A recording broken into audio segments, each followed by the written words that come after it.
When an SPCA segment comes on, our houses get bigger. You've adopted, I've adopted. Yeah. Don't you, Mary?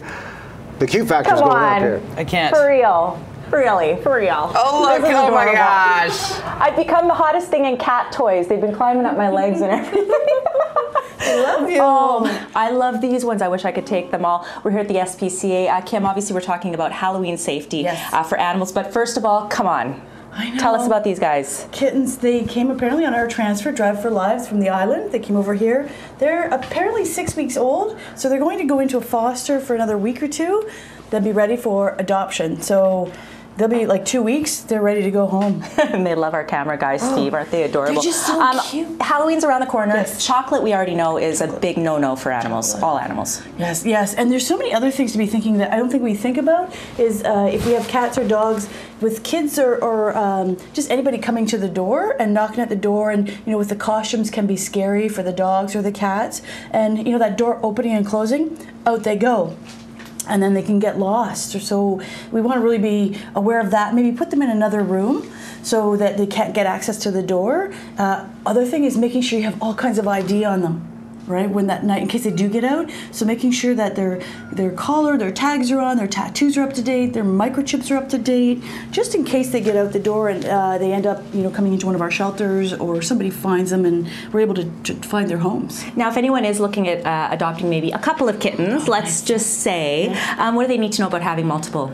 Multiple. Well, kittens especially, they're still young, they're still babies. You see that they're kind of into everything. So for us, we're always thinking safety. And time. So it's good to get two because they can be buddies, but then you don't want to leave them for 8 hours a day if you're working.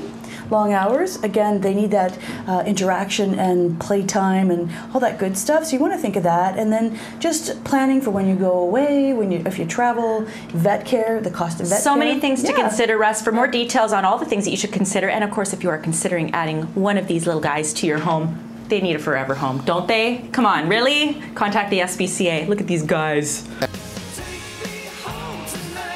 7:52, and I feel like I'm in the danger zone when it comes to the SPCA because I'm coming up on the 4-year anniversary this week of Baxter's adoption, straight here from the program. Yeah, here's now Don. You have puppies for me, Dawn? What are you trying to do to me? Puppies and pet safety? I know, exactly right, exactly. Who needs candy when you have these cute little puppies to sit there and tempt you? Ahead of Halloween, we're here at the SPCA. We're talking about animal safety. We've got a few more tips coming up in just a second, but first of all, tell us about these little guys. So this is Samantha and Grace. They came in this week from not such a great situation at the beginning of the week.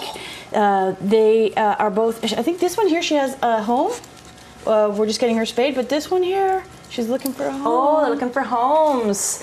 And they were in Abbotsford. Yes, it was I think a fire, something with a fire. So they were pulled out of the fire, and now they're here with us, and they survived. You survived. You're a lucky one. They're survivors, and they're what, about 6 months old? Our clinic, they came in saying that they were 5 or 6 months old. Our clinic is saying maybe a little bit younger, 4 or 5 months. We're not sure if they're from the same litter, if they're from different litters. We just know that they're really, really sweet. They are really sweet, and you know what? They're doing the sitting and everything. Like, they're very well behaved for little puppies. Of course, Halloween just around the corner. We already know chocolate is bad. We talked about not scaring animals with, the doorbells and of course costumes you might be wearing. But what about costumes for pets? What do we need to be considering? Well, you want to make sure that they can. I used to put pet costumes on. I don't anymore, just because it can really restrict them.